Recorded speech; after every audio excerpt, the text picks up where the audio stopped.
So as you can see, we're at OFC19 here in San Diego. I'm with Sterling Perrin from Heavy Reading. Sterling, good to see you. Good to see you again, Ray. Now this is your annual jamboree. I mean, last week you were at MWC, so your brain cells are probably a little bit scrambled. But I know the you. world tour. That's the world tour. Next stop, who knows? Home. But home, good idea. Florida, right? Yes, it is. Okay, but we're a couple of days into the show.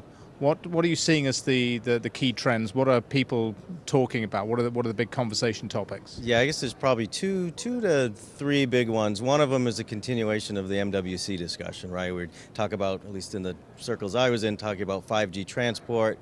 There's a big optical piece to that, so that's continuing here. I think that's going to be a theme at this show for many years. Second one, of course, Infinera and Ciena both launched 800 gig chips, so moving into higher and higher data rates. And then I would say the third one is the real big focus this year on pluggables, and particularly the 400 gig ZR OIF specified module, and how that's going to play out in networks going forward. Okay, and that 400 ZR, that is for more shorter distance, slimmer modules for data center interconnect, is that right? It's data center interconnect, and it's moving coherent, 400 gig coherent into data center interconnect. So it's in between. I was talking about the Ciena Infinera stuff. It's in between those more super high performance and longer reach stuff that goes into gear, and on the other end, the just the short reach pluggables that typically you've had.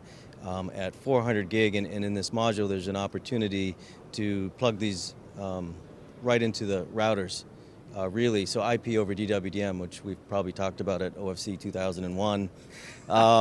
This is really at 400 gig is the potential to make that one a reality, and the data center companies, the web scales, love it, and so that's driving a lot of interest at this show.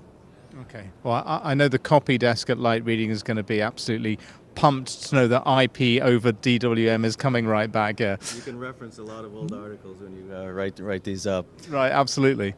But then on 5G transport, I mean, this is a big topic here.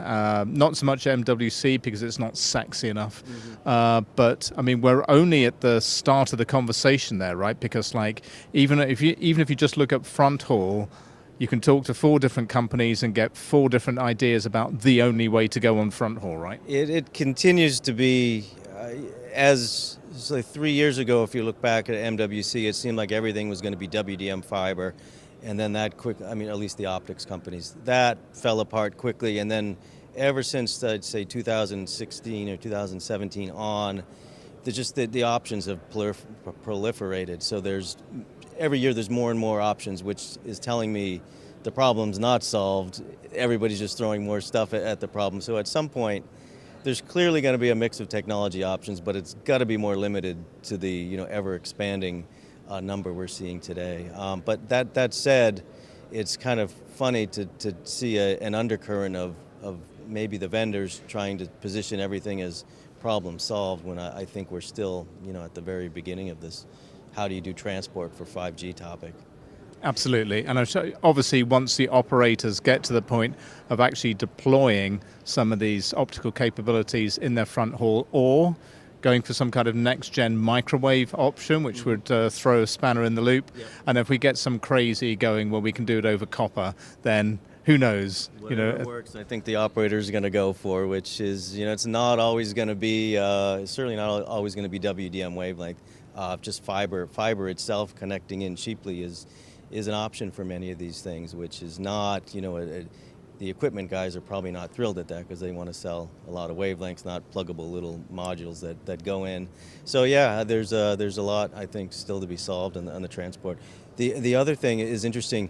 We're looking at all these launches, the initial launches of 5G that are coming out, started last year and all through this year. I don't think much of that affects the transport network. It's really that this mass market, when they move to wide, commercial adoption, the transport needs to be solved. I think that's still a few years out based on the research that we're getting, and just the kind of more realistic discussions with operators.